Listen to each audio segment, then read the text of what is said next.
Assalamualaikum warahmatullahi wabarakatuh. Perkenalkan, saya Indah Cahyarani dengan NIM 24591015 dari Prodi PGMI 4A.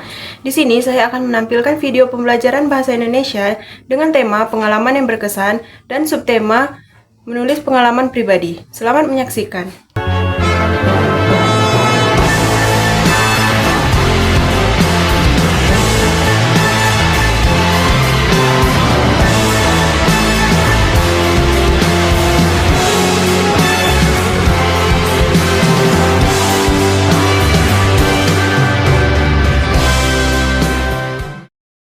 Assalamualaikum warahmatullahi wabarakatuh. Halo anak-anak, gimana kabarnya hari ini? Semoga kalian semua selalu dalam keadaan sehat dan semangat untuk belajar. Pada pembelajaran hari ini, kita akan belajar bahasa Indonesia dengan tema pengalaman yang berkesan dan subtema menulis pengalaman pribadi. Tapi sebelum itu, kita akan berdoa terlebih dahulu agar pembelajaran hari ini berjalan dengan lancar. Berdoa dimulai. Berdoa selesai. Setelah mengikuti pembelajaran hari ini, Ibu harap kalian mampu mengidentifikasi ciri-ciri dan unsur-unsur pengalaman pribadi dengan benar. Menyusun tulisan tentang pengalaman pribadi yang berkesan secara runtut dan jelas, serta menggunakan huruf kapital dan tanda baca dengan tepat dalam menulis pengalaman pribadi. Anak-anak, pernahkah kalian mengalami kejadian yang sangat menyenangkan dan sulit dilupakan? Misalnya saat mendapatkan hadiah ulang tahun, berlibur bersama keluarga, atau memenangkan perlombaan. Setiap orang tentu memiliki pengalaman yang berbeda-beda. Nah, pengalaman tersebut dapat kita ceritakan melalui tulisan. Oleh karena itu, hari ini kita akan belajar menulis pengalaman pribadi. Apa yang dimaksud dengan pengalaman pribadi?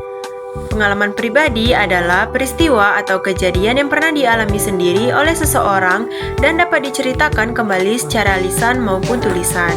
Contohnya seperti pengalaman mengikuti lomba, pergi berlibur, atau membantu orang tua di rumah. Karena dialami sendiri, maka cerita yang ditulis akan lebih mudah untuk diceritakan kembali.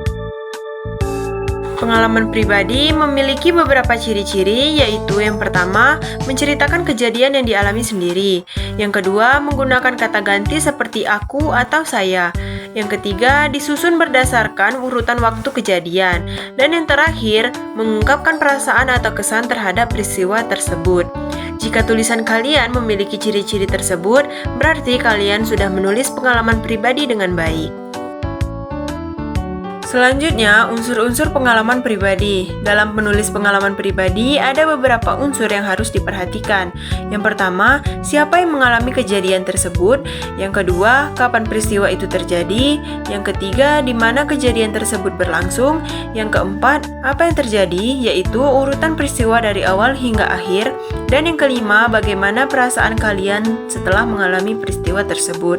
Dengan memperhatikan unsur-unsur ini, cerita yang kita tulis akan menjadi lebih lengkap dan mudah dipahami. Selanjutnya, langkah-langkah menulis pengalaman pribadi. Agar tulisan kita tersusun dengan baik, ikutilah langkah-langkah berikut. Yang pertama, pilih pengalaman yang paling berkesan. Yang kedua, ingat kembali urutan kejadiannya. Ketiga, tuliskan pengalaman tersebut dari awal hingga akhir secara runtut. Keempat, gunakan bahasa yang sederhana dan mudah dipahami. Yang kelima, periksa kembali penggunaan huruf kapital dan tanda baca. Dengan mengikuti langkah-langkah tersebut, kalian dapat menghasilkan tulisan yang baik. Di sini ada contoh teks pengalaman pribadi. Sekarang, mari kita membaca contoh pengalaman pribadi berikut. Pada hari Sabtu, aku mengikuti lomba mewarnai di sekolah. Awalnya, aku merasa gugup, namun aku berusaha menyelesaikan gambar dengan sebaik mungkin.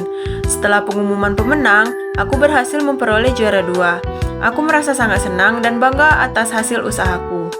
Nah, dari cerita tersebut, kita dapat mengetahui waktu kejadian, peristiwa yang dialami, serta perasaan tokoh dalam cerita. Berikutnya ada penggunaan ejaan. Saat menulis, kita juga harus memperhatikan penggunaan ejaan. Huruf kapital digunakan pada awal kalimat, nama orang, nama tempat, serta nama hari dan bulan. Selain itu, kita juga harus menggunakan tanda baca dengan benar. Titik digunakan untuk mengakhiri kalimat, koma digunakan sebagai pemisah dalam kalimat, tanda tanya digunakan untuk kalimat tanya. Sedangkan tanda seru digunakan untuk menunjukkan perintah atau ungkapan emosi, dan penggunaan ejaan yang tepat akan membuat tulisan kita lebih mudah dipahami. Nah, anak-anak, hari ini kita telah belajar tentang menulis pengalaman pribadi. Kita telah memahami pengertian pengalaman pribadi, ciri-cirinya, unsur-unsurnya, langkah-langkah penulisannya, serta pentingnya menggunakan ejaan yang tepat. Semoga pembelajaran hari ini dapat membantu kalian menjadi lebih terampil dalam menuangkan pengalaman ke dalam bentuk tulisan.